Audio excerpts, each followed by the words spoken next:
새벽 5시, 청운각 복도는 아직 어둠 속에 잠겨 있었다. 산 아래 마을에서는 아직 닭도 울지 않을 시간. 그런데 복도 끝에서 물 짜는 소리가 들렸다. 찰박, 찰박. 규칙적이고 낮은 소리. 김서연은 무릎을 꿇고 걸레를 밀었다. 68살. 손마디는 굵고 손등은 검게 그을려 있었다. 낡은 파란 유니폼은 무릎 부분이 닳아 있었다. 머리카락은 뒤통수에 단단히 묶어 올렸고 귀 옆으로 흰 머리카락이 몇 올 흘러내렸다. 아무도 그녀를 쳐다보지 않았다. 아무도 그녀에게 말을 걸지 않았다. 그녀는 그게 편했다. 복도 저쪽에서 산장 직원 둘이 수군거렸다.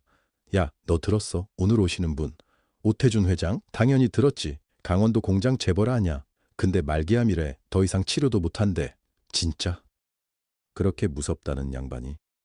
쉿, 조용히 해. 저 간병인 아줌마 있잖아. 저분이 묻는데. 직원 하나가 서연 쪽을 흘끔 쳐다봤다. 서연은 듣지 못한 척했다. 걸레를 다시 물통에 담갔다. 물이 차가웠다. 손가락 끝이 시렸지만 그런 건 오래전부터 느끼지 못하는 감각이었다. 바깥이 소란스러워진 건 6시가채 되기 전이었다. 창밖으로 검은 차량 3대가 눈길을 뚫고 들어섰다. 헤드라이트가 새벽 어둠을 가르며 산장 마당을 밝혔다. 서연은 걸레질을 멈추지 않았다. 창밖을 보지도 않았다. 산장 지배인이 총총 뛰어나갔다. 직원들이 줄을 맞춰 섰다. 분주한 발소리가 사방에서 울렸다. 앞차에서 먼저 내린 건 비서실장이었다. 짙은 코트에 서류 가방. 40대 중반으로 보이는 남자였다. 이름은 강민혁. 그는 내리자마자 지배인에게 말을 쏟아냈다. 3층 전실은 비워두셨죠? 일반 투숙객은 오늘부터 출입 금지입니다. 회장님 식이요법 리스트는 어제 팩스로 보냈으니까 주방팀장한테 다시 확인받으세요. 그리고 엘리베이터 오래된 거 맞죠? 점검 다시 해두세요. 지배인은 연신 고개를 끄덕였다. 강민혁은 서두르지 않았다. 하지만 그의 눈은 바빴다. 산장 곳곳을 훑었다. 복도 끝에서 걸레를 미는 서연에게 시선이 잠깐 머물렀다가 지나쳤다. 그리고 두 번째 차의 뒷문이 열렸다. 서연의 손이 저도 모르게 느려졌다. 오태준이 내렸다. 62살. 6~2년간 강원도 공장지대를 주름잡은 사람. 한때 회의실에서 목소리 한 번만 높여도 임원들이 자리에서 벌떡 일어났다는 그 사람. 지금도 체격은 컸다. 어깨가 넓고 등이 굽지 않았다. 그런데 얼굴이 달랐다. 광대뼈 아래로 살이 내려앉아 있었다. 피부는 누런 빛이었다. 입술이 바짝 말라 있었고 눈에는 뭔가를 짓누르는 것 같은 빛이 가득했다. 죽음을 아는 사람의 눈, 이미 알고 있으면서도 인정하지 않으려는 사람의 눈. 수행원이 팔을 내밀었지만 오태준은 손을 저었다. 됐어. 딱 2글자였다. 주변이 조용해졌다. 그가 천천히 산장 현관 쪽으로 걸어왔다. 구두가 눈을 밟는 소리가 났다. 직원들이 일제히 허리를 숙였다. 오태준의 눈이 복도 안쪽을 쭉 훑었다. 그리고 복도 끝에서 걸레를 쥐고 있는 서연과 눈이 마주쳤다. 서연은 고개를 숙였다. 빠르게, 조용하게. 그게 전부였다. 그게 전부여야 했다. 그런데 서연의 손이 멈췄다. 오태준이 고개를 돌리는 순간 그의 왼쪽 귀 아래 턱선을 따라 내려오는 곳에 작고 희미한 흉터가 있었다. 초승달 모양, 달빛처럼 가늘고 창백한 흉터. 서연의 눈이 흔들렸다. 걸레가 손에서 미끄러질 뻔했다. 그녀는 꽉 쥐었다. 숨을 참았다. 고개를 더 깊이 숙였다. 심장이 이상하게 뛰었다. 25년 전 이 산속에서 폭설 속에서 그 흉터를 아주머니 강민혁의 목소리였다. 서연은 고개를 들었다. 간병인 김서연 씨 맞으시죠? 회장님 객실로 먼저 올라가 계세요. 서연은 대답했다. 목소리가 흔들리지 않았다. 오래 연습한 사람처럼 평온했다. 그녀는 걸레를 물통에 넣고 천천히 일어섰다. 무릎이 뻐근했다. 그녀는 그것도 모른 척하며 복도를 걸어갔다. 등 뒤에서 오태준의 목소리가 들렸다. 저 간병인 몇 살이야? 강민혁이 낮게 대답하는 소리가 들렸다. 68이라고 합니다. 잠깐 침묵이 흘렀다. 쓸모나 있겠어. 서연은 걷는 속도를 바꾸지 않았다. 표정도 바꾸지 않았다. 그저 오른손 손목 안쪽을 왼손으로 살짝 감쌌다. 낡은 유니폼 소매 밑에 감춰진 것을 확인하듯. 붉은 실 팔찌. 특실은 산장 2층 끝방이었다. 서연은 문을 열기 전에 잠깐 멈췄다. 손잡이를 잡은 채 숨을 한번 고르게 내쉬었다. 그리고 들어갔다. 방은 넓었다. 창 너머로 어두운 산이 보였다. 눈이 아직 남아있는 능선, 바람이 유리를 두드렸다. 서연은 가방을 내려놓고 약 가방을 꺼냈다. 시간표를 펼쳤다. 저녁 6시 진통제, 자기 전 수면 보조제, 새벽 2시 한감 후 관리약. 그녀는 소리 없이 약병들을 나란히 세웠다. 발소리가 들렸다. 묵직하고 느린 발소리, 그리고 뒤이어 강민혁의 목소리. 회장님, 발 조심하십시오. 시끄러워. 오태준이 방으로 들어왔다. 그는 들어서자마자 멈춰섰다. 눈을 가늘게 뜨고 방을 훑어보았다. 이게 특실이야. 네, 산장 내 최고 객실입니다. 침구가 왜 이 모양이야? 깃털 이불 아니고? 저희가 미리 교체. 추워. 난방이 안 되고 있잖아. 지금 바로 올리겠습니다. 약 냄새 나. 창문 열어. 지금 바깥 기온이 영하 10일 돌아서. 그래서 강민혁이 입을 다물었다. 그는 고개를 숙이고 창가 쪽으로 움직였다. 서연은 그 사이 아무 말도 하지 않았다. 그저 따뜻한 물수건을 접어 쟁반 위에 올려놓고 기다렸다. 오태준이 방을 한 바퀴 더 훑고 나서 처음으로 서연 쪽을 바라보았다. 시선이 부딪혔다. 그는 서연을 위아래로 훑었다. 당신이 간병인이요? 서연은 고개를 살짝 숙였다. 네, 김서연입니다. 그 순간이었다. 오태준의 눈썹이 움직였다. 아주 미세하게. 어떤 표정인지 알 수 없는 아주 짧은 변화. 강민혁도 눈치채지 못할 만큼. 그러나 그것은 금세 사라졌다. 손이 왜 이렇게 거칠어? 서연은 고개를 더 숙였다. 제대로 된 사람 못 보냈나? 죄송합니다. 서연이 말했다. 일 잘하겠습니다. 오태준은 코웃음을 쳤다. 그리고 침대 쪽으로 걸어갔다. 강민혁이 재빨리 다가가 그를 부축하려 했다. 됐어. 오태준이 팔을 뿌리쳤다. 그는 혼자 침대 끝에 걸터 앉았다. 그 모습이 어딘가 고집스럽기보다는 쓸쓸해 보였다.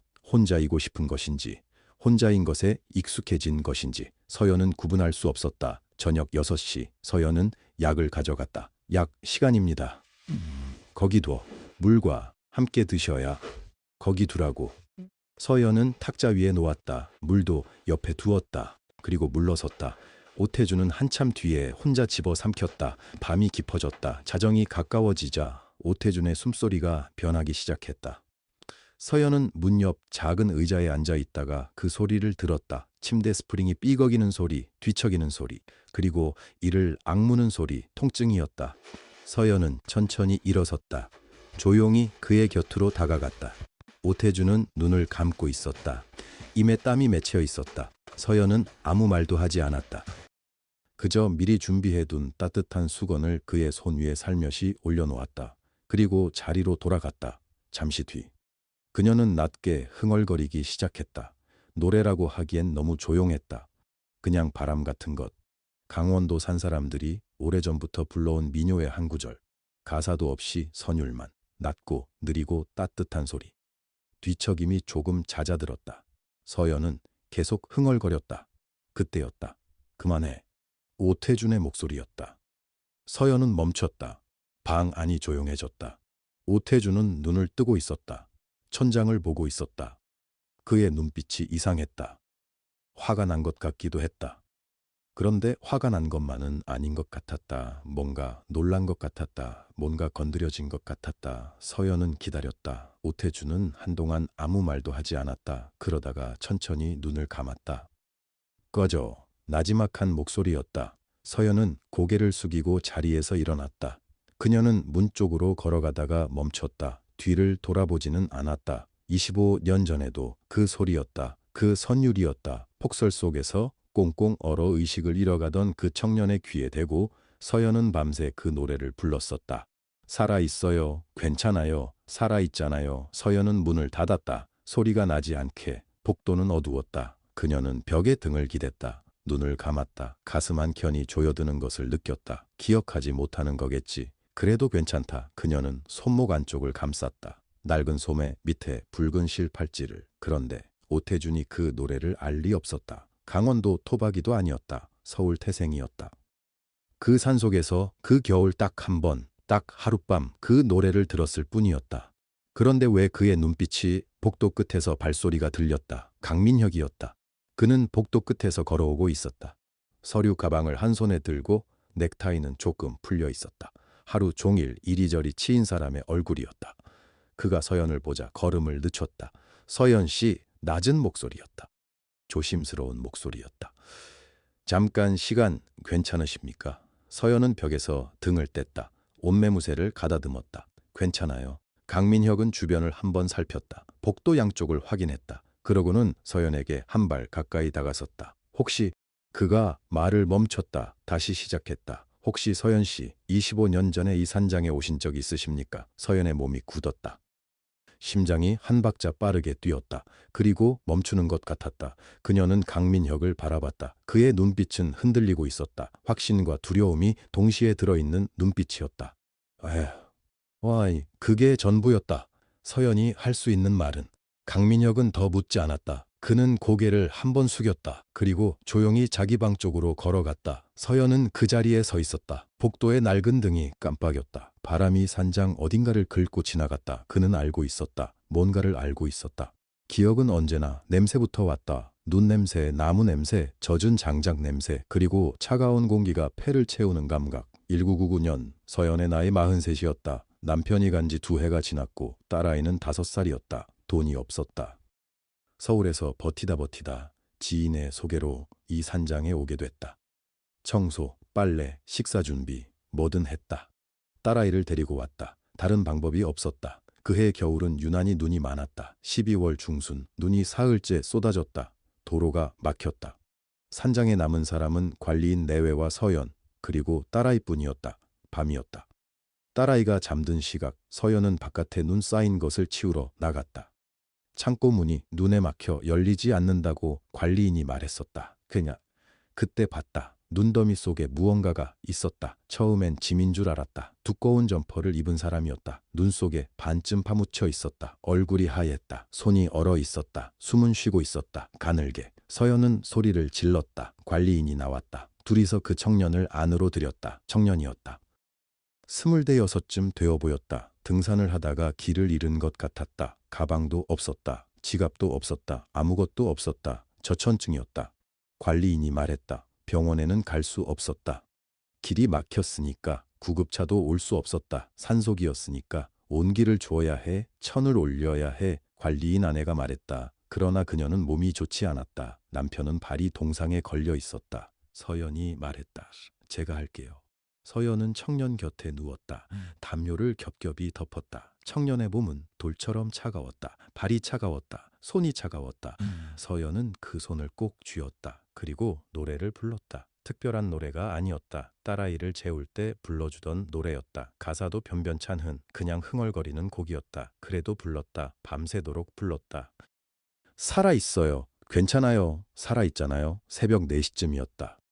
청년의 손가락이 움직였다. 서연이 눈을 떴다. 청년이 눈을 뜨고 있었다. 눈동자가 흐릿했다. 초점이 맞지 않았다. 그래도 뜨고 있었다. 서연이 말했다. 살아있잖아요. 괜찮아요. 청년이 입을 열었다. 소리가 나오지 않았다. 그냥 입술만 움직였다. 서연은 그의 손을 더 꼭 쥐었다. 그런데 날이 밝자마자 헬기 소리가 들렸다. 군용 헬기였다. 어떻게 알고 왔는지 몰랐다. 나중에 들으니 그 청년의 가족이 신고를 넣었다고 했다.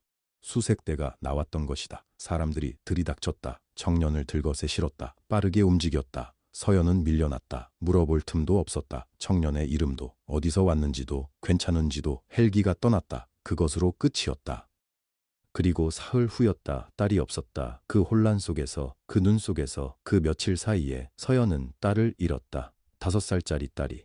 서연은 어두운 복도에 서 있었다. 눈을 감고 있었다. 기억은 언제나 그렇게 돌아왔다. 냄새부터, 그 다음 소리, 그 다음 그 청년의 흐릿한 눈동자. 그리고 마지막엔 딸의 얼굴. 그녀는 손목 안쪽을 눌렀다. 붉은 실 팔찌가 거기 있었다. 딸이 엄마 손목에 묶어줬던 것이었다. 5살짜리가 혼자 묶어준 것이라 매듭이 엉성했다. 25년이 지나도 끊지 않았다. 강민혁은 이 팔찌를 알아봤다. 어떻게? 복도 끝 강민혁의 방문이 열렸다. 그가 다시 나왔다. 손에 무언가를 들고 있었다. 낡은 사진이었다. 그가 천천히 걸어왔다. 서연 앞에 멈췄다. 그리고 그 사진을 내밀었다. 서연은 사진을 받았다. 흑백이 아니었다. 컬러였다. 오래되어 색이 바랬다. 25년 전 사진이었다. 눈 속의 산장이었다. 그리고 그 앞에 두꺼운 외투를 입은 청년이 서 있었다. 서연의 손이 떨렸다. 그 얼굴이었다. 서연 씨, 강민혁의 목소리가 낮았다. 회장님은 그날을 기억 못하십니다. 사고 이후로 그 시기 기억이 전부 지워졌어요. 그런데 저는 알고 있었습니다. 회장님을 살린 사람이 있다는 것을. 서연은 사진에서 눈을 떼지 못했다. 그 붉은 실팔찌, 헬기에서 내린 의료진이 기록했습니다. 환자를 발견하고 밤새 천을 나눈 여성 손목에 붉은 실이 감겨 있었다고. 서연의 입이 열리지 않았다. 서연 씨가 그분이시죠? 그것은 질문이 아니었다. 서연은 천천히 고개를 들었다. 그런데 그때 안쪽 방에서 소리가 들렸다. 오태준의 목소리였다. 민혁아, 조용했다. 그러나 선명했다. 누구랑 얘기하냐? 강민혁이 멈췄다. 그의 손에 들린 사진이 흔들렸다. 서연도 숨을 죽였다. 방 안에서 발소리가 들렸다. 느리고 무거운 발소리. 오태준이 직접 문 쪽으로 걸어오고 있었다. 강민혁이 낮은 목소리로 빠르게 말했다. 서연 씨, 지금 당장 말씀드릴 필요는 없습니다. 제가 먼저 정리하겠습니다.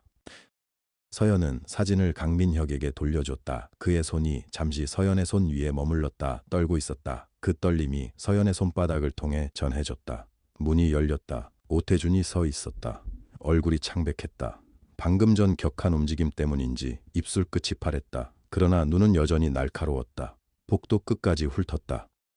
강민혁을 봤다. 그 다음 서연을 봤다. 둘이 뭐하냐? 목소리가 낮았다. 강민혁이 몸을 돌렸다. 회장님, 들어가 계십시오. 제가 지금... 됐어? 오태준이 한 걸음 나왔다. 문설주를 잡고 있었다. 버티는 것이 보였다. 통증이 있을 터였다. 그러나 그는 그것을 드러내지 않았다. 서연 씨. 그가 서연을 불렀다. 서연이 고개를 들었다. 오태준의 눈이 서연의 손목으로 향했다. 잠깐이었다. 그러나 분명했다. 그는 팔찌를 봤다. 아무 말도 하지 않았다. 약, 네. 아까 바닥에 떨어진 거 치우지 않았잖아. 서연은 잠시 그의 얼굴을 바라봤다. 그것은 명령이 아니었다. 말을 돌리는 것이었다. 알겠습니다. 서연이 먼저 방으로 들어갔다. 오태준이 뒤따랐다. 강민혁은 복도에 남았다. 방 안은 아까 그대로였다. 바닥에 알약들이 흩어져 있었다. 트레이가 한쪽으로 뒤집혀 있었다. 서연은 수건을 가져왔다. 무릎을 꿇고 약을 하나씩 주었다. 오태준은 침대 옆 의자에 앉았다. 그것을 내려다봤다. 서연이 다 줍고 일어섰다. 트레이를 바로 세웠다. 다시 가져오겠습니다. 기다려. 서연이 멈췄다.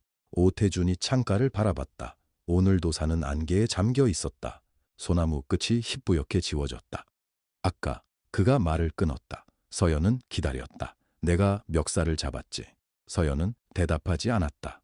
오태준이 손을 내려다봤다. 그 손이었다. 서연의 유니폼 앞서풀 잡았던 손. 그게 잘한 짓은 아니다. 서연이 그를 봤다. 오태준은 여전히 창가를 보고 있었다. 사과가 아니야. 잘못했다는 게 아니라. 그냥 그가 멈췄다. 내 방식이 있어. 내가 결정하는 게 맞아. 그건 변하지 않아. 알고 있습니다. 그런데 그가 처음으로 서연을 똑바로 봤다.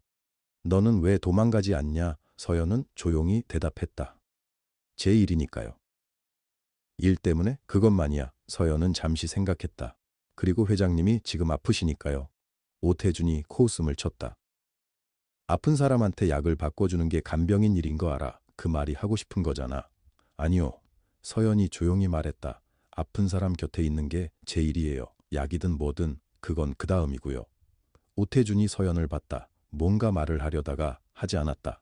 서연이 몸을 돌려 문 쪽으로 걸었다. 약 다시 가져오겠습니다. 드실 수 있는 형태로 준비할게요. 오늘은 아침에 드신 것도 없으시니까 따뜻한 미음도 같이 올리겠습니다. 나 죽 싫어. 미음은 죽이 아닙니다. 비슷하잖아. 서연이 돌아봤다. 오태준이 입을 삐죽이고 있었다. 그것이 우습게 보였다. 그 딱딱하고 날카로운 얼굴에서 나온 표정치고는 너무 솔직했다. 서연은 웃지 않았다. 그러나 목소리가 약간 부드러워졌다.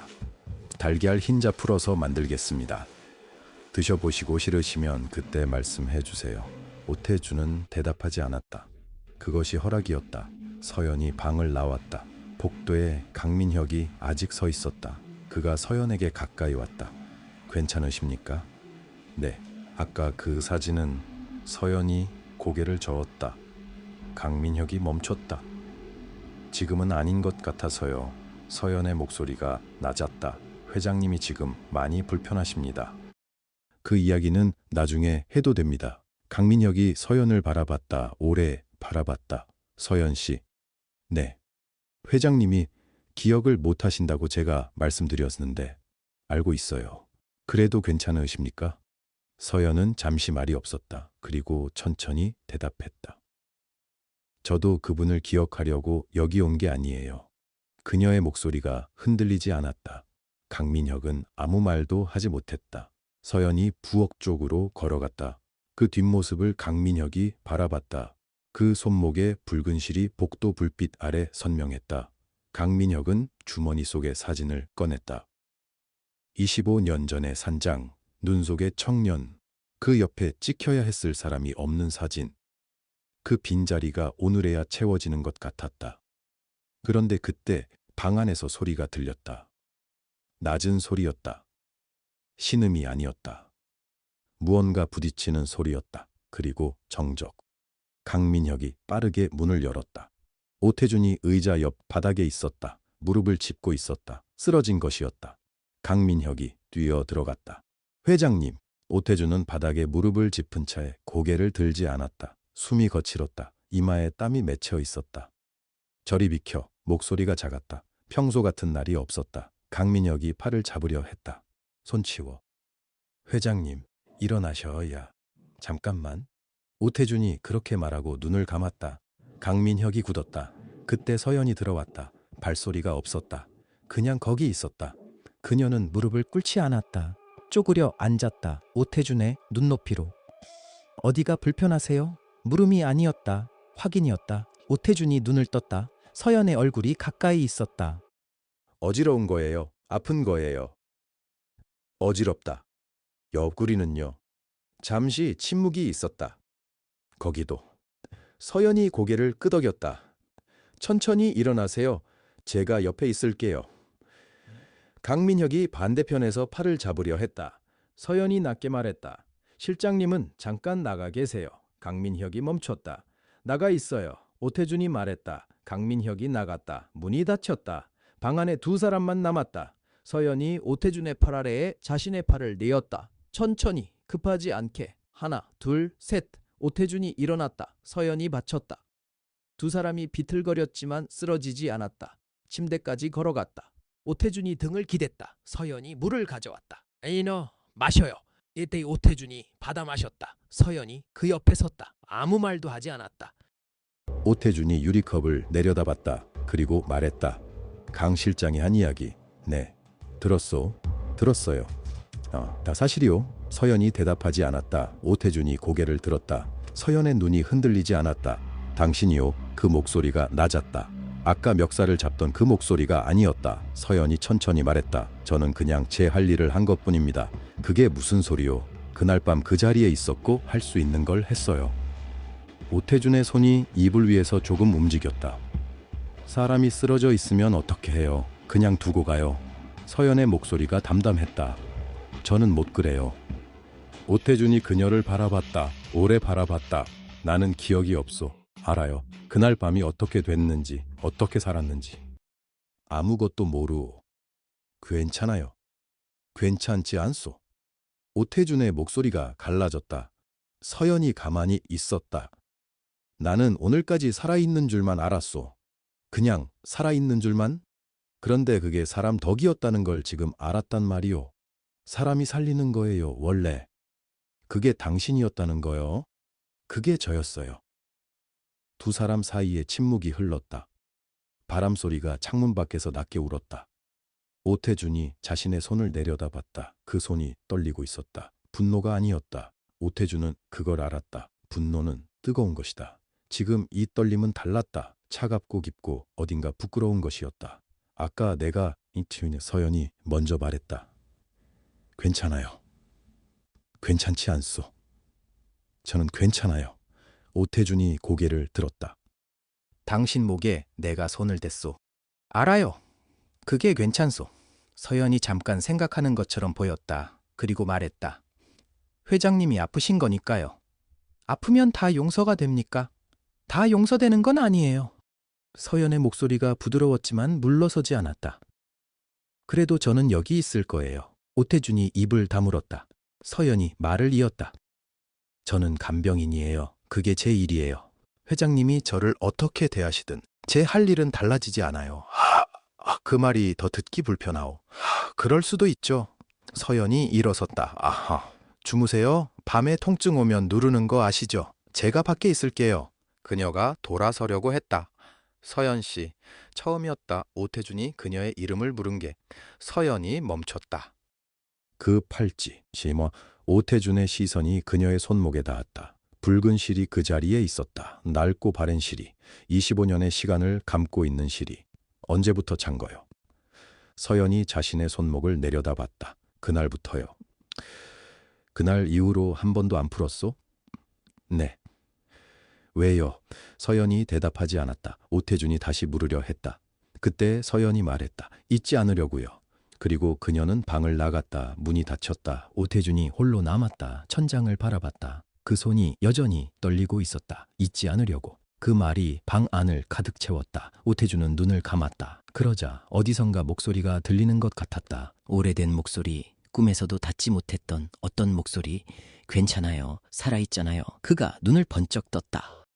심장이 빠르게 뛰었다. 그 목소리를 들은 적이 있었다. 그날 이후로 오태준은 잠들지 못했다. 천장에 같은 무늬를 몇 번이나 눈으로 더듬었는지 알 수 없었다. 통증은 새벽 2시쯤 찾아왔다. 처음엔 옆구리를 짓누르다가 나중엔 허리 깊은 곳으로 번졌다. 그는 버튼을 누르지 않았다. 자존심이 아니었다. 그냥 누군가를 깨우는 일이 낯설었다. 문이 조용히 열렸다. 서연이었다. 그녀는 자고 있지 않았다. 따뜻한 물이 담긴 보온병과 작은 수건을 들고 있었다. 말없이 들어와 침대 옆 의자에 앉았다. 버튼을 누른 것도 아닌데 소리도 들은 것도 아닌데 어떻게 알았소? 그냥 알아요.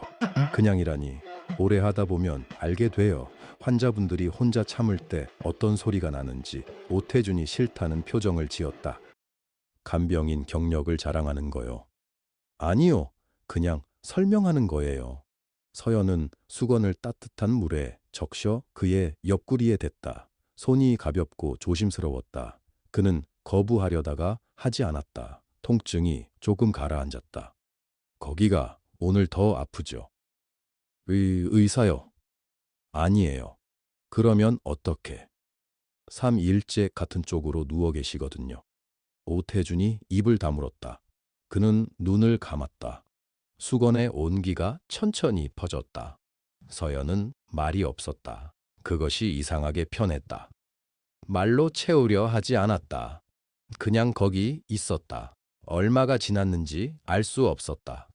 통증이 파도처럼 왔다가 조금 빠져나갔다. 그가 반쯤 잠에 들려 할 때였다. 서연이 낮게 중얼거렸다. 괜찮아요. 살아있잖아요. 서연은 혼자 말하는 것이었다. 그에게 한 말인지 자신에게 한 말인지도 불분명한 그런 낮은 소리. 그런데 오태준의 눈이 번쩍 떠졌다. 심장이 쿵 내려앉았다. 아무것도 아닌 것처럼 들렸던 그 목소리가 갑자기 몸 안 어딘가를 건드렸다. 오래된 어떤 자리, 손대면 부서질 것 같은 자리. 그는 숨을 참았다. 서연은 눈치채지 못한 채 수건을 다시 적셨다. 오태준은 천장을 바라봤다. 머릿속에서 무언가가 열리는 것 같았다. 문 같은 것, 아주 오래전에 잠근 것, 잠갔다는 것도 잊어버린 것, 얼어붙은 어둠, 온몸이 굳어 있었다. 숨이 나오지 않았다. 그리고 그 속에서 목소리. 괜찮아요. 살아있잖아요. 지금 들은 것과 똑같은 목소리. 높이도 같았다. 온도도 같았다. 낮고 따뜻하고 흔들리지 않는. 그는 눈을 감았다 떴다. 다시 감았다. 꿈이라고 생각했었다. 50이 넘도록 그것이 꿈인 줄 알았다. 죽기 직전에 사람이 만들어낸 환청이라고. 그래서 한 번도 말하지 않았다. 비서에게도 의사에게도. 그 말. 그의 목소리가 떨렸다. 서연이 멈췄다. 그 말 그때도 했지요. 방 안이 조용해졌다. 서연의 손이 수건 위에서 멈췄다.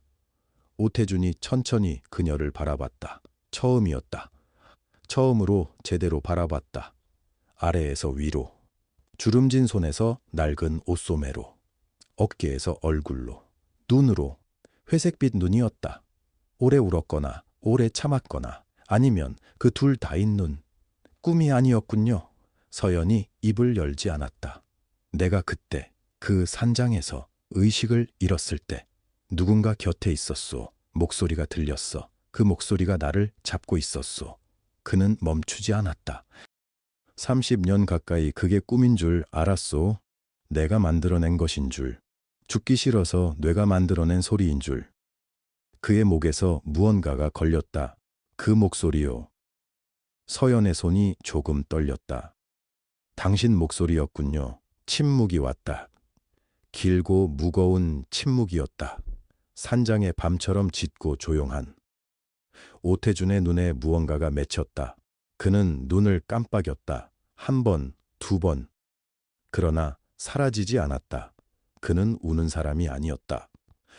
평생 한 번도 울지 않았다. 회사가 부도 직전까지 간 날도, 아내가 떠난 날도, 암 선고를 받은 날도. 그런 그의 눈에 눈물이 고였다. 작은 것이었다. 들키지 않으려면 들키지 않을 수 있는 크기. 그러나 서연은 보았다. 야, 왜? 그가 물었다. 왜 말하지 않았소? 내가 당신을 모욕하고 내보내려 했는데. 그때 왜 말하지 않았소? 당신이 그 사람이라고. 서연이 오랫동안 아무 말도 하지 않았다. 바람이 창을 두드렸다. 산속의 새벽 바람. 그리고 서연이 입을 열었다. 말해서 뭐가 달라져요? 뭐요? 제가 그 사람이든 아니든 회장님이 저한테 하실 일은 달라지지 않잖아요. 그녀의 목소리가 낮았다. 담담했다. 저는 간병인이에요. 여기까지예요. 그게 다요. 네. 오태준이 그녀를 바라봤다. 무언가 더 있었다. 그는 알았다. 그 눈에 무언가가 있었다. 감동도 아니고 원망도 아닌 어떤 것. 그 이름을 뭐라고 불러야 할지 그는 알지 못했다. 서연의 눈에 눈물이 맺혔다. 아주 조금이었다. 천천히. 그러나 그것이 오태준을 기억해서만은 아니었다. 25년 만의 재회가 감동스러워서만은 아니었다. 무언가 다른 것이 거기에 있었다. 그는 물으려 했다. 그때 서연이 일어섰다. 주무세요. 서연 씨, 많이 피로하실 거예요. 오늘 통증이 오래 갔어요. 서연 씨. 그녀가 문 쪽으로 걸어갔다. 오태준이 몸을 일으키려 했다. 통증이 왔다. 그는 멈췄다. 서연이 문손잡이에 손을 얹었다. 그 눈물이. 오태준이 말했다. 내가 기억을 찾아서가 아닌 것 같소. 서연의 등이 굳었다. 무엇 때문이요? 긴 침묵이었다. 서연이 대답하지 않았다. 대신 문을 열었다. 그리고 나가기 직전 아주 작게. 살아있어서 다행이에요, 회장님. 문이 닫혔다. 오태준이 홀로 남았다. 그 말이 방 안에 남았다. 살아있어서 다행이에요. 그는 오랫동안 그 문을 바라봤다. 기억이 돌아온 것보다 25년 만의 재회보다 그녀의 눈물이 마음에 걸렸다. 감동의 눈물이 아닌 것을 그는 알았다. 오래 살아온 사람의 눈물이었다. 오래 참아온 사람의 눈물이었다. 그 안에 무엇이 있는지 오태준은 이제 알고 싶었다. 다음 날 아침이었다. 오태준은 새벽부터 깨어 있었다. 잠이 오지 않았다. 그녀의 말이 계속 맴돌았다. 살아있어서 다행이에요. 그 목소리의 온도가, 그 말 안에 담긴 것이 무엇인가 있었다. 서연이 방에 들어온 것은 해가 막 뜨기 시작했을 때였다.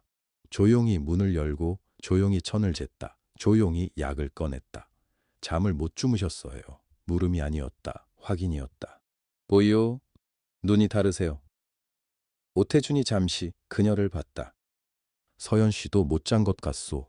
서연이 대답하지 않았다. 약을 물과 함께 건넸다. 오태준이 약을 받았다. 먹지 않았다.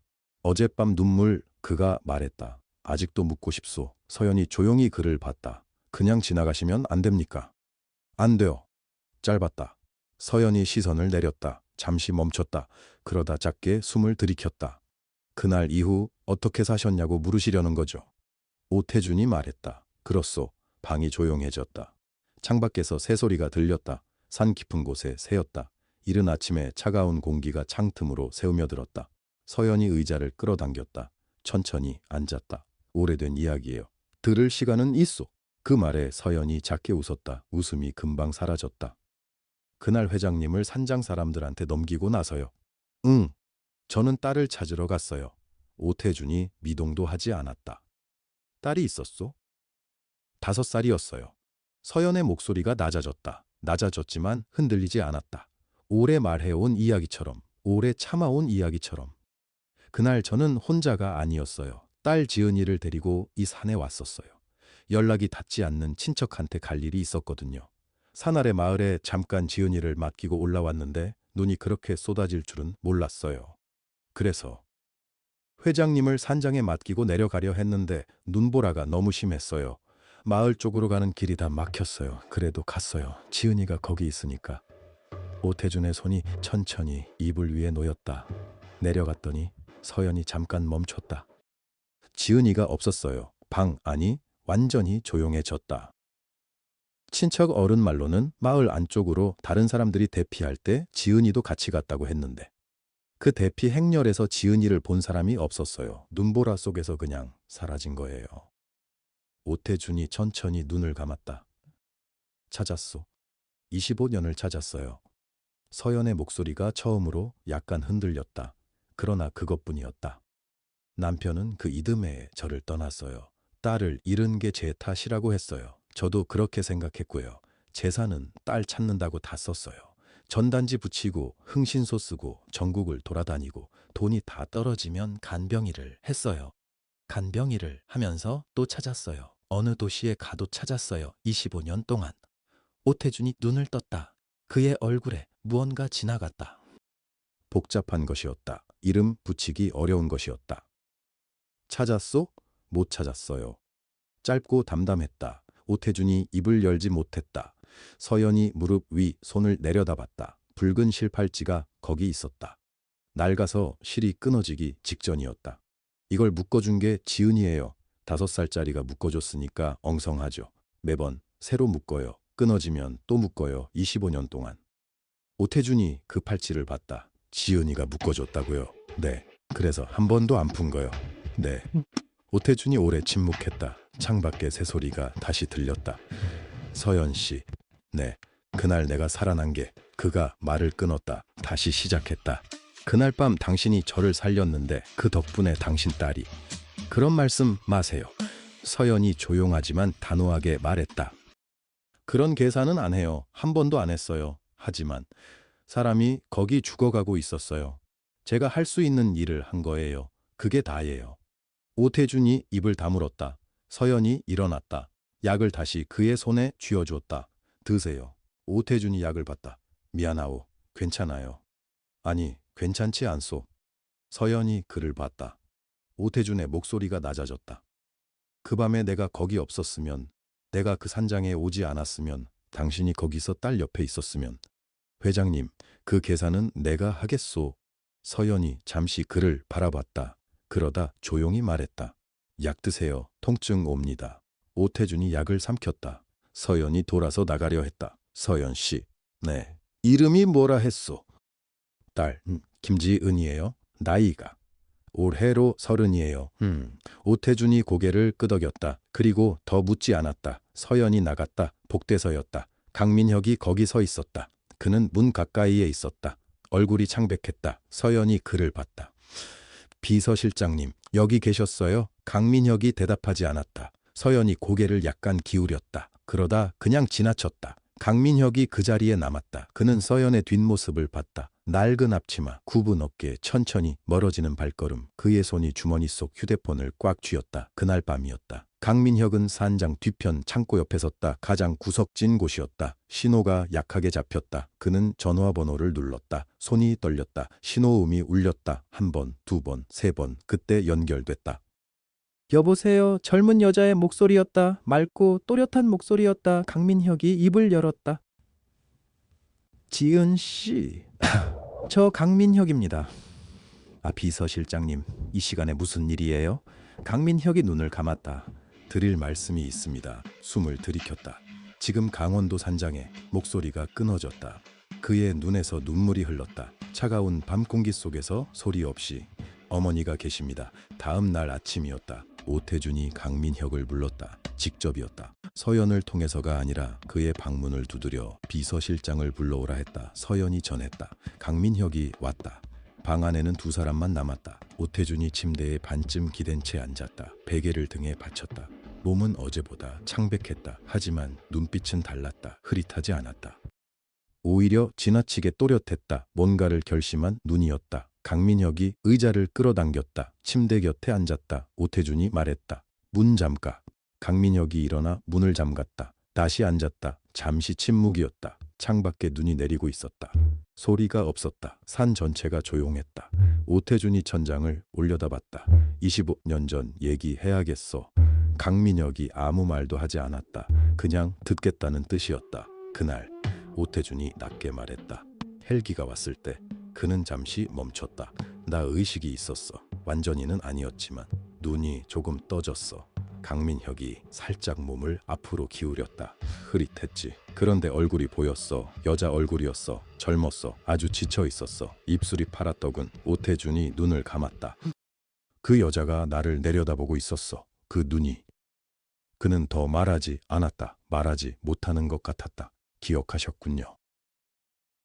강민혁이 낮게 말했다. 처음부터. 강민혁이 숨을 들이켰다. 그럼 왜? 아버지가 막았어. 오태준이 눈을 떴다. 천장을 그대로 봤다. 헬기 안에서 나는 그 여자한테 감사 인사를 해야 한다고 했어. 내가 직접 찾아가겠다고 했어. 그의 목소리가 조금 갈라졌다. 아버지가 뭐라 했는지 알아. 그대로야. 아직도 기억해. 제 재벌집 아들이 산장 허드렛 일꾼한테 목숨 빚졌다는 소문이 나면 그게 어떻게 되겠냐. 그게 다였어. 강민혁이 입을 다물었다. 나는. 오태준이 손을 들었다. 그 손이 미세하게 떨렸다. 그 말에 따랐어. 보아하오 회장님. 따랐어. 그게 맞는 줄 알았어. 그때는. 그는 낮게 웃었다. 쓴 웃음이었다. 아니, 솔직히 말하면 그때도 몰랐어. 맞는지 틀린지도. 그냥 아버지가 하라는 대로 했어. 겁쟁이였어. 방 안이 조용했다. 난로가 낮게 타고 있었다. 나무 타는 소리만 가끔 들렸다. 기억을 잃은 척했어. 오태준이 말을 이었다. 의사한테도 아버지한테도 나중에 커서는 아예 그 기억을 꺼내지 않았어. 꺼내면 안 되니까. 하지만 목소리는. 그는 말을 잘랐다. 목소리는 잊히지 않았어. 강민혁이 숨을 참았다. 어떤 목소리요? 오태준이 대답했다. 괜찮아요. 살아있잖아요. 그 말이 방 안에 떠돌았다. 아무도 말이 없었다. 오태준이 눈을 감았다. 그 목소리를 25년 동안 들었어. 꿈에서. 가끔은 그냥. 혼자 있을 때 이상하게 그 목소리만큼은 사라지지를 않았어.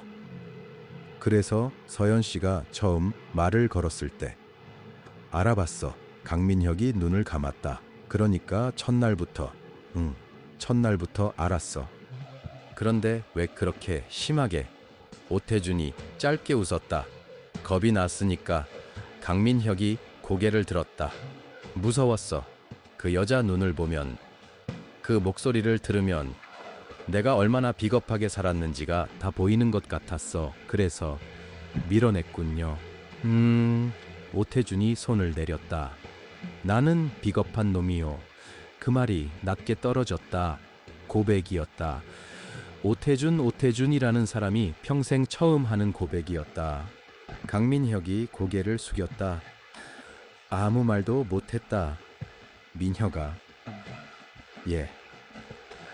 내가 죽기 전에 그 여자한테 뭔가 해줄 수 있는 게 있겠어? 강민혁이 고개를 들지 않았다. 무릎 위에 놓인 자신의 손을 봤다. 회장님.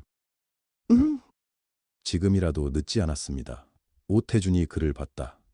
무슨 뜻이오?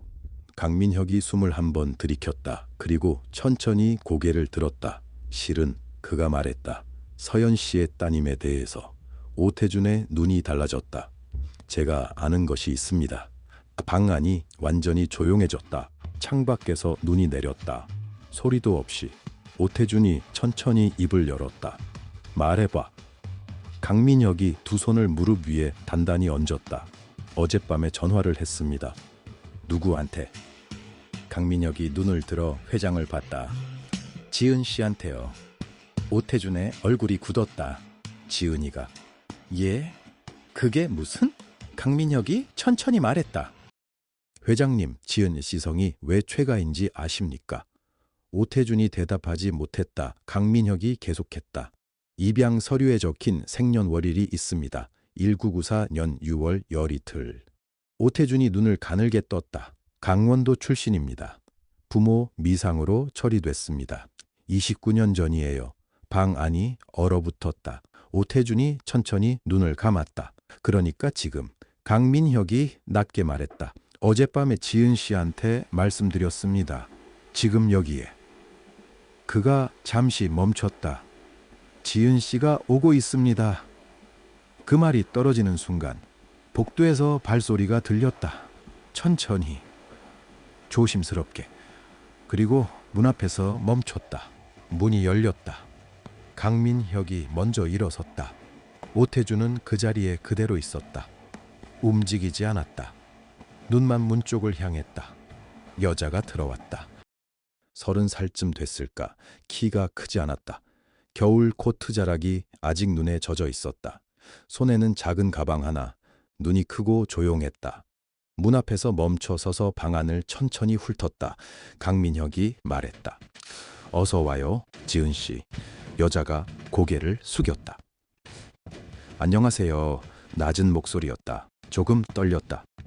오태준이 그 목소리를 듣는 순간 가슴 어딘가가 조여들었다. 무슨 감각인지 알 수 없었다. 아픔인지 아니면 오래된 무언가가 깨어나는 것인지. 강민혁이 말했다. 지은 씨, 오늘 많이 놀랐죠? 지은이 작게 웃었다. 웃음인지 아닌지 모를 표정이었다. 네, 어젯밤에 전화 받고 솔직히 잘 못 잤어요. 그녀가 방 안을 다시 한번 봤다. 그분은 어디 계세요? 강민혁이 대답하기 전에 오태준이 말했다. 나한테 물어봐. 지은이 오태준 쪽으로 고개를 돌렸다. 두 사람의 눈이 마주쳤다. 잠깐 아무 말도 없었다. 오태준이 먼저 입을 열었다. 강민혁한테 들었어? 네, 어제. 다 들었어? 지은이 고개를 끄덕였다. 다 들었어요. 그녀가 코트 단추를 천천히 풀었다. 손이 조금 떨렸다. 저는요. 그녀가 말했다. 어릴 때부터 한 가지만 궁금했어요. 오태준이 말없이 들었다. 왜 버려졌는지. 방 안이 조용해졌다. 지은이 계속했다. 고아원에서 저한테 늘 그랬거든요. 부모 미상. 그 말이 참 이상했어요. 미상이라는 게 모른다는 거잖아요. 그러면 누가 거기에 데려다 놓은 거냐고. 그게 평생 이해가 안 됐어요. 강민혁이 천천히 고개를 숙였다. 그건 제가. 지은이 그쪽을 봤다. 저 때문입니다. 왜 강민혁이 말했다. 그날 눈 속에서 당신을 처음 발견한 사람이 접니다. 5살이었어요. 울고 있었어요. 저는 다리를 다쳐서 걷기도 힘들었는데 그래도 안고 내려왔어요. 지은이 아무 말도 하지 않았다. 병원에 맡겼습니다. 그게 다가 아니었는데 그 다음에는 그가 잠시 멈췄다. 제가 겁이 났습니다. 솔직히 말하면 그래요. 직장을 잃을까봐. 그게 더 컸어요. 그래서 가만히 있었습니다. 지은이 입술을 가볍게 깨물었다. 그럼 엄마가 있다는 건? 알았습니다. 강민혁이 말했다. 알면서 말을 못했어요. 25년을. 방 안에 긴 침묵이 흘렀다. 오태준이 지은을 봤다. 그녀의 눈 언저리가 붉어져 있었다. 그래도 울지 않았다. 꾹 참고 있었다. 오태준이 말했다.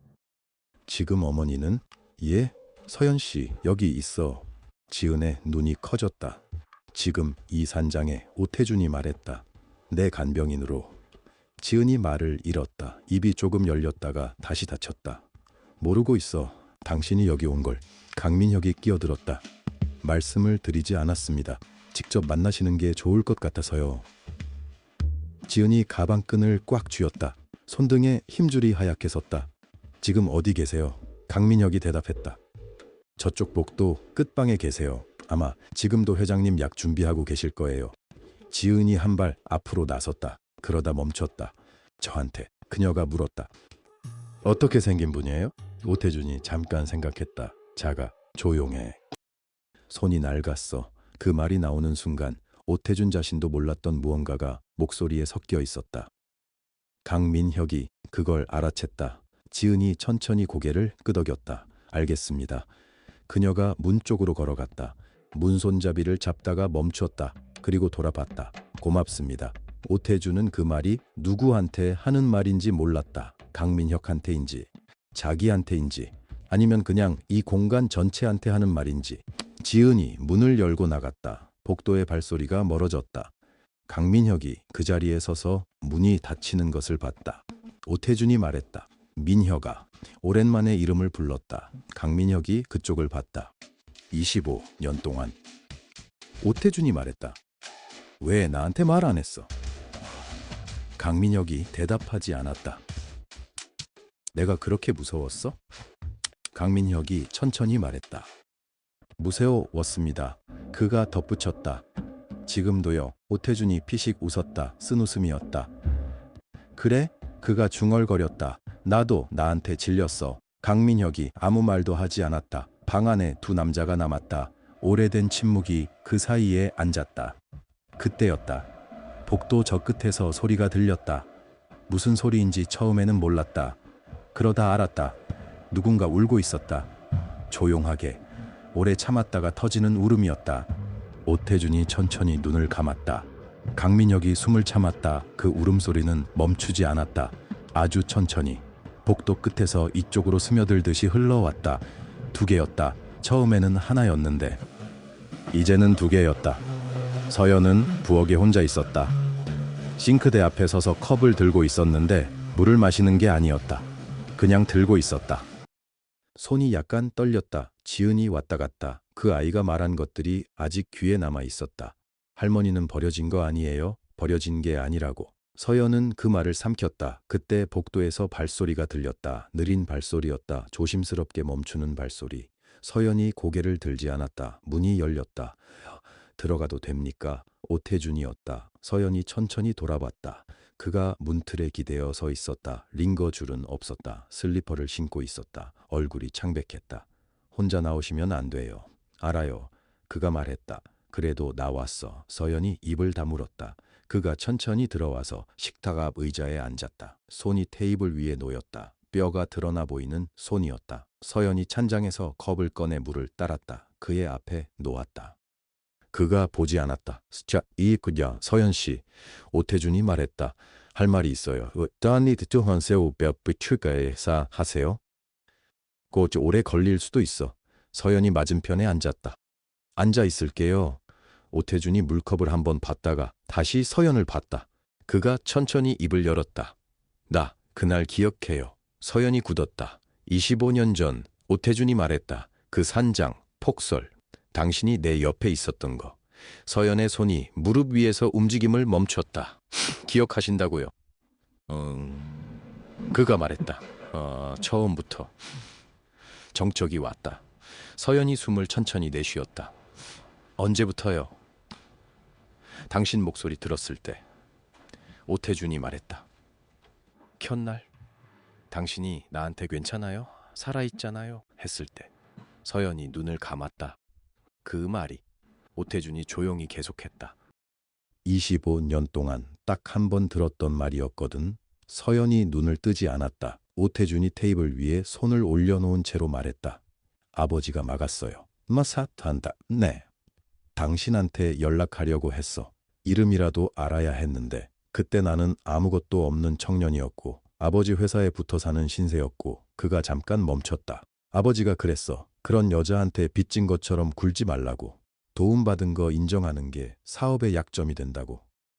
서연이 눈을 뜨고 그를 봤다. 그래서요. 그래서. 오태준이 말했다. 안 찾았어. 그 말이 방 안에 가라앉았다. 서연이 한동안 아무 말도 하지 않았다. 오태준도 말하지 않았다. 창밖이 어두웠다. 산속이라 바람 소리만 들렸다. 서연이 먼저 입을 열었다. 비겁하셨네요. 오태준이 고개를 끄덕였다. 비겁했어. 그걸 아셨어요. 그때. 알았어. 그가 말했다. 알면서 했어. 서연이 테이블 위를 봤다. 그게 더 나쁜 거예요. 알아요. 서연이 조용했다. 오태준이 말을 이었다. 당신 딸. 서연의 시선이 올라왔다. 찾았어. 서연이 굳었다. 또 뭐라고요? 내일 아침. 오태준이 말했다. 이리로 와요. 서연이 한동안 움직이지 않았다. 무슨 말씀이세요? 그녀의 목소리가 낮게 흔들렸다. 민혁이가 찾아냈어. 당신이 처음 간병일 시작하기 전에 맡겼던 아이. 시설 기록이 있었어. 이름이 바뀌어 있었는데 찾는데 시간이 좀 걸렸어. 오태준이 천천히 설명했다.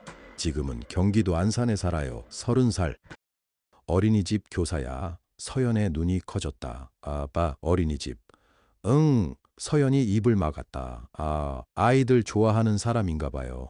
오태준이 말했다. 서연의 눈에서 눈물이 흘렀다. 소리는 없었다. 그냥 흘렀다. 한 줄기. 그 다음에 또 한 줄기. 분노인지 기쁨인지 서연도 몰랐다.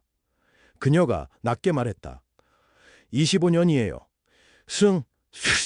25년 동안 제가 목소리가 떨렸다. 얼마나 말이 끊겼다. 오태준이 말을 잇지 못했다. 서연이 눈물을 닦지 않은 채 테이블을 봤다. 그녀가 혼자 중얼거렸다. 어린이집 교사. 그 말을 한 번 더 했다. 어린이집 교사구나. 오태준이 조용히 앉아 있었다. 잠시 후 서연이 눈을 들었다.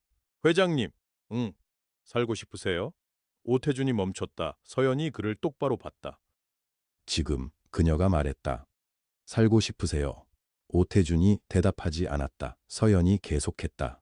살고 싶으면 살아야 해요. 그녀의 목소리가 조용했다. 하지만 흔들리지 않았다. 지금 포기하면 안 돼요. 서연 씨, 제가 25년 동안 포기 안 했어요. 그녀가 말했다. 아무도 없었어요. 딸이 어디 있는지도 몰랐고 돈도 없었고 몸도 안 좋을 때 많았어요. 그래도 포기 안 했어요. 오태준이 그녀를 봤다. 왜 안 해보였어? 살아 있었으니까요. 서연이 말했다. 살아 있으면 해야 해요. 오태준이 천천히 시선을 창밖으로 돌렸다. 창밖에 뭔가 내리고 있었다. 처음에는 비인 줄 알았다. 아니었다. 눈이었다. 하얗고 고요하게 아무 소리 없이 25년 전 그날처럼 오태준의 눈가가 붉어졌다. 그가 아무 말도 하지 않았다. 서연도 말하지 않았다. 그러다가 소리가 났다. 아주 작은 소리였다. 오태준이 내는 소리였다. 서연이 그 소리를 들었다. 그녀는 자리에서 일어나지 않았다. 손을 뻗지도 않았다. 그냥 거기 앉아서 그가 우는 것을 봤다. 그 남자가, 그 굳고 차갑고 아무것도 필요 없다는 얼굴을 한 그 남자가 눈물을 흘리고 있었다. 서연이 조용히 말했다. 괜찮아요. 오태준이 멈추지 않았다. 살아있잖아요. 그 말이 방 안에 떨어졌다. 25년 전과 똑같은 말이었다. 눈은 계속 내렸다. 그런데 서연의 손목에서 뭔가가 느껴졌다. 그녀가 내려다봤다. 붉은 실팔찌, 그게 오늘따라 따뜻했다. 마치 처음 묶였던 날처럼. 서연이 창밖을 봤다. 눈이 쌓이고 있었다. 그런데 이상했다. 부엌 창문 밖. 거기 누군가 서 있었다. 부엌 창문 밖에 누군가 서 있었다. 서연이 눈을 가늘게 떴다. 눈발이 흩날려서 잘 보이지 않았다. 그러나 분명히 사람이었다. 움직이지 않고 그냥 서 있었다. 키가 작았다. 여자였다. 서연이 자리에서 일어섰다. 오태준은 아직 눈을 감고 있었다. 그의 숨이 조금 고른해졌다.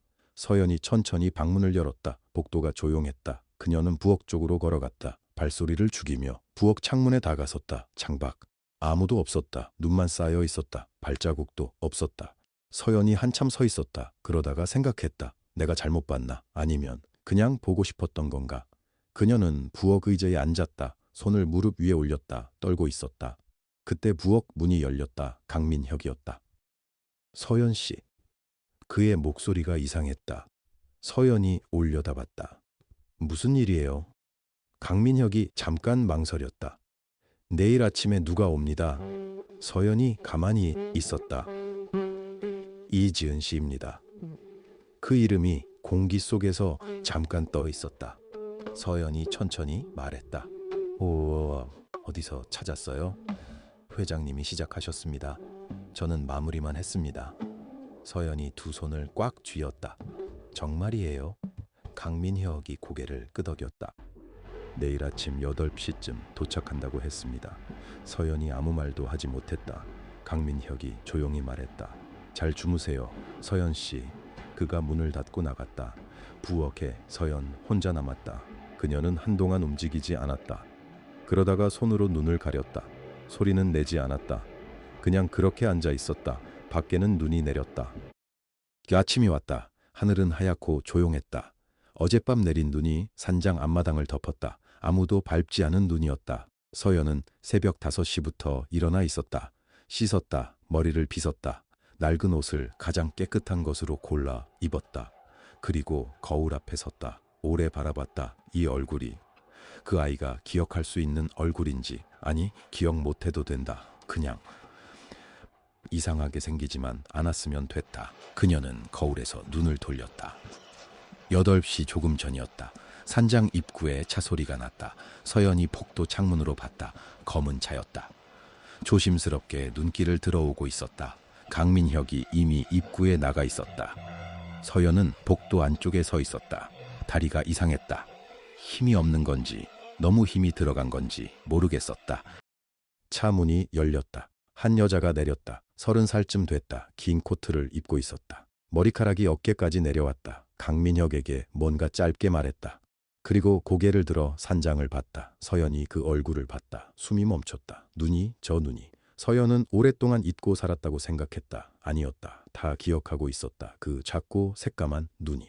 강민혁이 지은을 로비로 안내했다. 오시느라 힘드셨죠? 길이 미끄러웠을 텐데. 지은이 고개를 끄덕였다. 괜찮아요. 근데 그녀가 주변을 둘러봤다. 연락을 갑자기 하셔서 솔직히 영문을 모르겠어요. 직접 만나보시면 압니다. 만나야 할 분이 계신 건가요? 강민혁이 대답하기 전이었다. 복도 끝에서 발소리가 났다. 조용하고 천천한 발소리였다. 지은이 고개를 돌렸다. 한 노파가 걸어오고 있었다. 머리가 희끗하였다. 키가 작았다. 오래된 옷을 입고 있었다. 그러나 걸음이 이상하게 곧았다.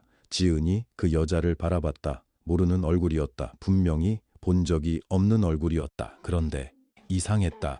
가슴 어딘가에서 뭔가가 당겨졌다. 실 같은 게, 아주 가느다란 게. 설명할 수 없는 감각이었다. 지은이 움직이지 않았다. 노파가 복도 중간쯤에서 멈췄다. 두 사람의 눈이 마주쳤다. 서연이 멈췄다. 그녀의 시선이 지은의 얼굴을 훑었다.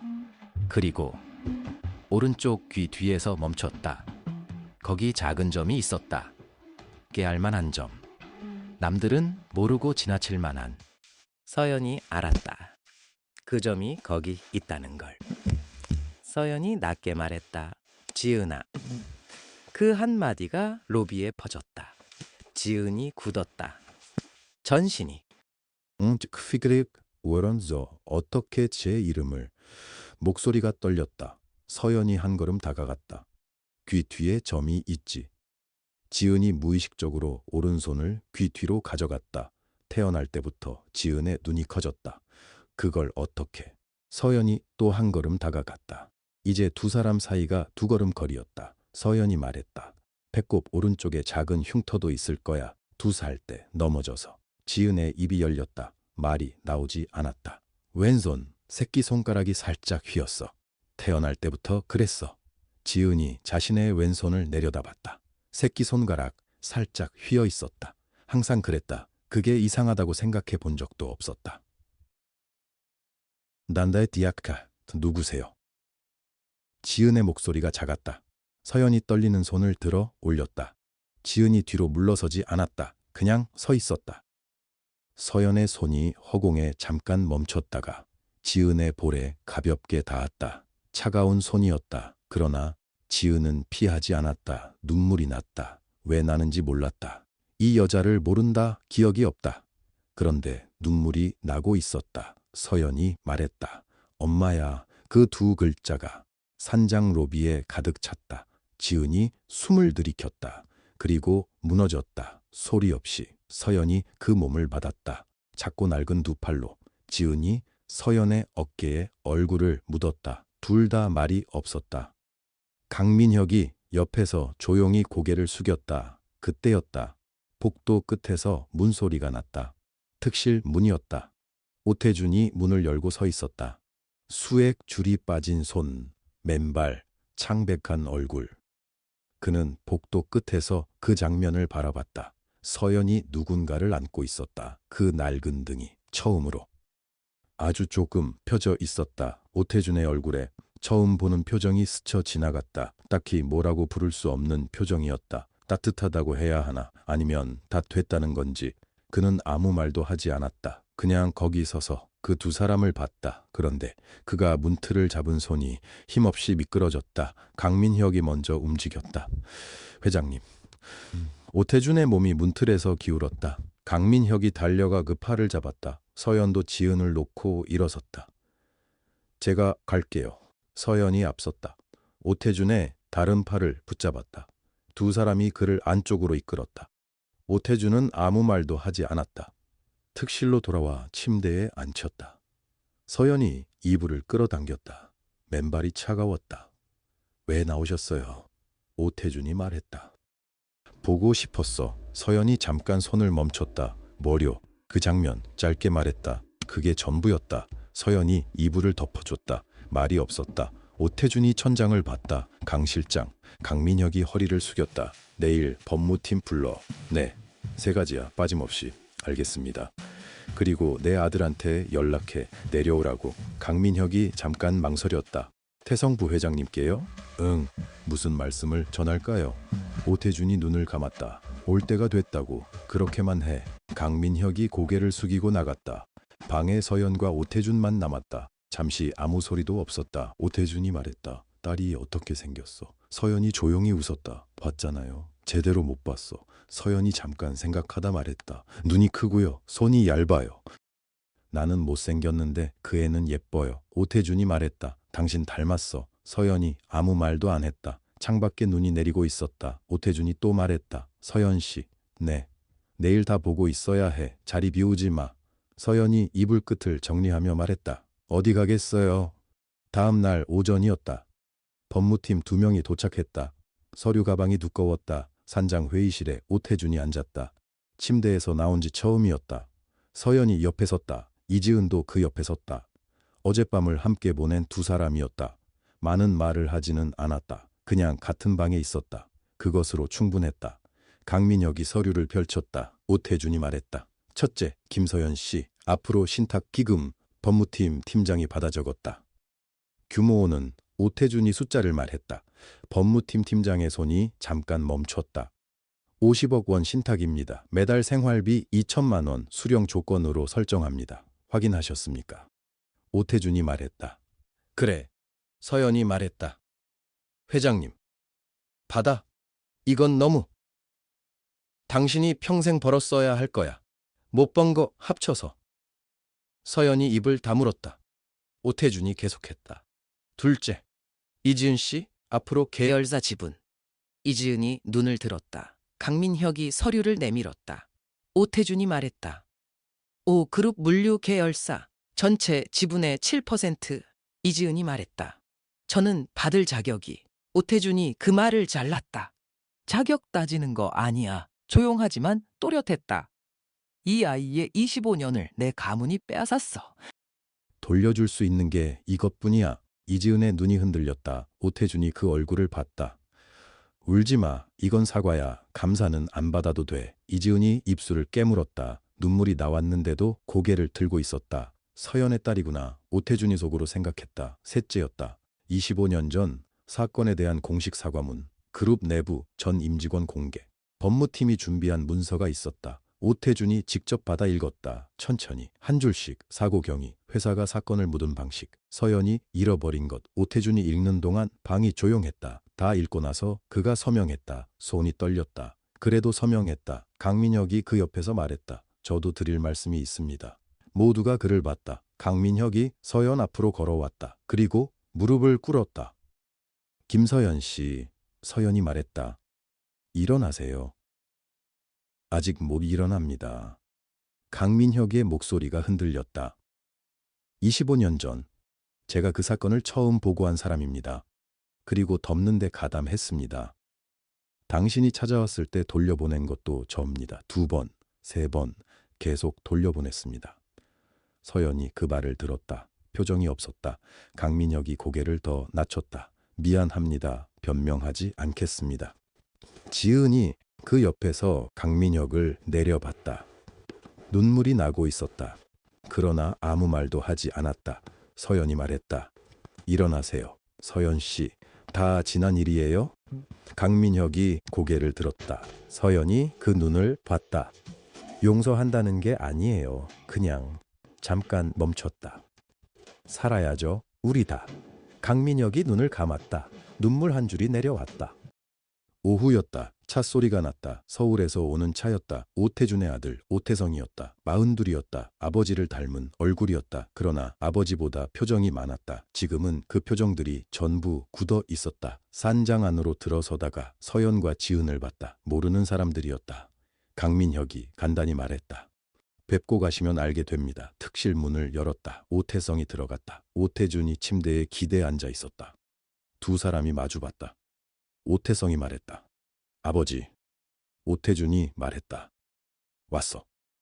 오태성이 방 안을 둘러봤다. 서연이 창가에 서 있었다. 이분이. 간병인이야. 그리고 오태준이 잠깐 멈췄다. 내가 살아있는 이유야. 오태성이 그 말을 들었다. 뭔가 물으려다 입을 닫았다. 오태준이 말했다. 타의성가. 네. 나 오늘 만 갖는 거 처리했어. 들었습니다. 법무팀한테. 화 났어?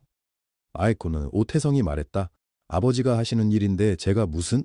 오태준이 그 얼굴을 봤다. 솔직히 말해. 오태성이 잠깐 아버지를 봤다. 그리고 말했다. 화는 안 났어요. 그냥 멈췄다. 아버지 눈이 달라요. 오태준이 아무 말도 안 했다. 오태성이 말했다. 평생 한 번도 못 봤던 눈이에요. 어떤 눈인데? 오태성이 대답하려다 입을 다물었다. 눈이 붉어졌다. 그 아들이 아버지 앞에서 처음으로 울었다. 오태준이 아무 말도 하지 않았다. 그 울음을 그냥 받았다. 서연이 조용히 창가에서 나와 문 쪽으로 물러났다. 나가려는데 오태준이 말했다. 서연 씨. 서연이 멈췄다. 여기 있어. 서연이 돌아섰다. 오태준이 아들을 보다가 서연을 봤다. 그리고 말했다. 이제 당신 할 일 다 했소. 나도 내 할 일을 했고.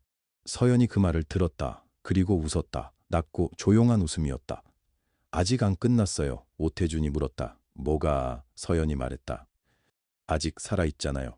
방 안이 조용해졌다. 오태성이 눈물을 닦으며 그 두 사람을 봤다. 뭔가 오래된 것 같은 두 사람이었다. 처음 만난 것 같지 않은. 그런데 오태준의 얼굴에 또 그 표정이 왔다. 후회가 아니었다. 체념도 아니었다. 처음 보는 표정이었다. 오태성은 그 표정에 이름을 붙일 수 없었다. 그냥 가벼워진 사람의 얼굴이었다. 그런데 그날 저녁 서연이 특실 문을 열었을 때 오태준이 눈을 뜨지 않았다. 서연은 오태준의 곁을 지키다가 새벽에 잠들었다. 의자에 앉은 채로 고개를 조금 떨군 채로 아침에 눈을 떴을 때 오태준이 숨을 쉬고 있었다. 서연이 긴 숨을 내쉬었다. 놀라지 않았다. 그날이 아닌 걸 알았다. 오태준이 눈을 뜨고 말했다. 아직 여기 있어. 네. 왜? 회장님이 여기 계시니까요. 오태준이 잠시 천장을 봤다. 나 오늘도 안 가는 것 같소. 서연이 말했다. 네. 오늘도 안 가세요. 오태준이 조금 웃었다. 말은 웃음이었다. 그러나 웃음이었다. 그렇게 두 달이 지났다. 산장에 눈이 녹았다. 땅이 드러났다. 처마 밑에 물이 똑똑 떨어지기 시작했다. 오태준은 어떤 날은 걸었다. 마루 끝에서 창가까지 아주 천천히. 서연이 옆에서 걷지 않았다. 그냥 보고 있었다. 오태준이 걷다가 말했다. 왜 안 잡아주오? 넘어지면 잡으려고요. 넘어지기 전에 잡아야지. 넘어지기 전에 잡으면 걷는 게 아니에요. 오태준이 멈춰서 서연을 봤다. 당신 말이 맞는 경우가 너무 많아. 서연이 말했다. 죄송해요. 뭐가 죄송해? 그래도 죄송한 느낌이 드는 거요. 오태준이 다시 걸었다. 그날 저녁 오태준이 마루에 앉아서 마당을 봤다. 서연이 차를 가져왔다. 따뜻한 보리차였다. 오태준이 두 손으로 컵을 쥐고 말했다. 서연 씨. 네. 나 죽으면 어디 가오? 서연이 잠시 있다가 말했다. 딸한테요. 오태준이 고개를 끄덕였다. 잘 됐소. 회장님은요? 나는 갈 데가 이미 정해졌지. 그 말에 서연이 오태준을 봤다. 오태준이 마당을 보고 있었다. 저녁 바람이 마른 풀을 건드리고 있었다. 오태준이 말했다. 거기서 기다리는 사람이 있는지 모르겠소. 서연이 말했다. 있을 거예요. 왜 그렇게 생각하오? 회장님이 많이 기다렸으니까요. 이번엔 회장님 차례예요. 오태준이 그 말을 들었다. 한참 있다가 말했다. 고맙소. 서연이 대답하지 않았다. 그냥 옆에 앉았다. 두 사람이 같이 마당을 봤다. 바람이 지나갔다. 어떤 날은 오태준이 기억을 꺼냈다. 회사 얘기가 아니었다. 어릴 때 이야기였다. 나 어릴 때 눈 오면 무서웠소. 왜요? 형이 눈 속에 나를 묻어놓고 갔거든. 장난이라고. 그런데 한참 못 나왔어. 서연이 말했다. 그래서 눈이 싫으세요. 그런데 이상하게 오태준이 잠깐 멈췄다. 언젠가부터 눈이 무섭지 않았어. 어느 시점부터인지 모르겠는데 서연이 가만히 있었다. 그 어느 시점을 알았다. 그러나 말하지 않았다. 오태준이 물었다. 당신은 눈 좋아하오? 좋아해요. 왜? 눈 오면 세상이 다 덮이잖아요. 더러운 것도 망가진 것도 다 하얗게. 오태준이 그 말을 들었다. 낭만적이네. 할머니 됐으니까요. 나이 들면 낭만적이 돼요. 오태준이 웃었다. 이번엔 조금 더 컸다. 그 웃음이 서연에게는 선물 같았다. 마지막 날이 왔다. 봄비가 내리던 밤이었다. 오태준이 오후부터 말이 없었다. 서연이 옆에 앉아서 손을 잡았다. 오태준의 손이 차가워지고 있었다. 오태준이 눈을 뜬 채로 창밖을 봤다. 빗소리가 고요했다. 한참 있다가 말했다. 서연 씨. 네, 나 이번엔 혼자 가도 되겠소. 서연이 손을 더 꼭 쥐었다. 왜요? 당신이 있었으니까. 서연이 말하지 않았다. 눈물이 나오지 않았다. 그런 게 아니었다. 그냥 이 사람 곁에 있어야 했다. 오태준이 말했다. 무거운 거 너무 오래 들었소. 이제 내려놓겠소. 서연이 말했다. 잘 하셨어요. 오태준이 눈을 감았다. 그 얼굴이 처음으로 아무것도 싸우지 않는 얼굴이었다. 서연이 그 손을 잡고 밤을 보냈다. 새벽에 빗소리가 멈췄다. 오태준이 조용히 갔다. 서연이 그 손을 놓지 않고 말했다. 괜찮아요. 잘 살았잖아요. 방 안이 아무 소리도 없었다. 서연이 혼자 앉아서 창밖을 봤다. 하늘이 맑아지고 있었다. 봄이었다. 서울 외곽의 작은 집, 마당이 있는 집이었다. 지은이 그 집을 골랐다. 마당이 있어야 한다고. 엄마가 마당을 쓸 수 있어야 한다고. 서연이 새벽에 일어나 마당을 쓸었다. 습관이란 그런 것이었다. 몸이 알아서 움직였다. 빗자루 소리가 이른 아침 공기 속에서 울렸다. 지은이 부엌에서 나오다가 말했다.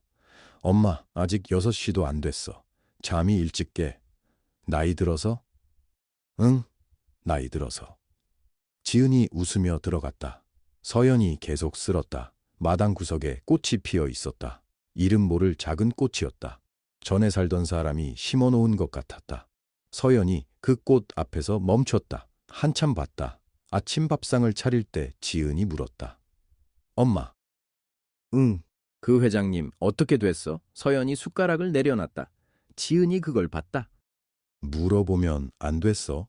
아니야. 서연이 잠시 앉아 있었다. 그리고 말했다. 돌아가셨어? 봄에. 지은이 말하지 않았다. 서연이 계속 말했다. 좋은 밤이었어. 비 오고 조용하고. 옆에 있었어? 응. 지은이 서연을 봤다. 힘들지 않았어? 서연이 잠깐 생각했다. 힘들었지. 그런데 이상하게 무겁지 않았어.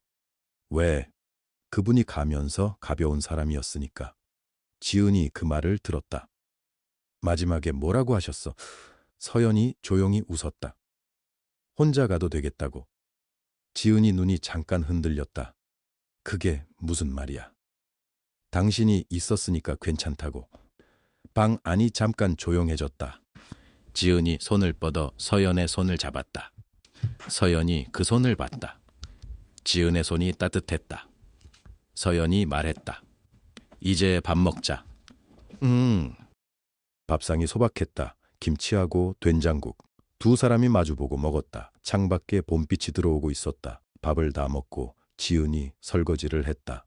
서연이 마루에 앉아서 마당을 봤다. 아침 꽃이 햇빛을 받고 있었다. 지은이 설거지를 마치고 나와 서연 옆에 앉았다. 그리고 서연의 손목을 잡았다. 낡은 붉은 실 팔찌를 봤다. 이거 얼마나 됐어? 25해. 지은이 눈을 크게 떴다. 그렇게 됐어? 응. 지은이 그 팔찌를 한참 봤다. 그러더니 일어나서 안으로 들어갔다. 잠시 후에 나왔다. 손에 빨간 실이 있었다. 서연이 봤다. 그게 뭐야? 잠깐만. 지은이 서연의 손목을 잡고 낡은 팔찌 옆에 새 실을 묶었다. 손이 조심스러웠다. 고집이 있는 손이었다. 매듭을 2번 묶었다. 그리고 말했다. 이제 2개야. 서연이 그 손목을 봤다. 낡은 붉은 실 옆에 새 붉은 실이 있었다. 서연이 말하지 않았다. 지은이 말했다. 엄마 혼자 아니야. 이제. 서연이 고개를 들었다. 지은이 보고 있었다. 어색한 얼굴이었다. 그래도 보고 있는 얼굴이었다. 서연이 웃었다. 울지 않았다. 그냥 웃었다. 낮고 따뜻한 웃음이었다. 마당에 봄꽃이 피어 있었다. 바람이 지나갔다. 2손이 잠깐 그대로 있었다. 서연의 손목에 실이 2개 나란히 거기 있었다.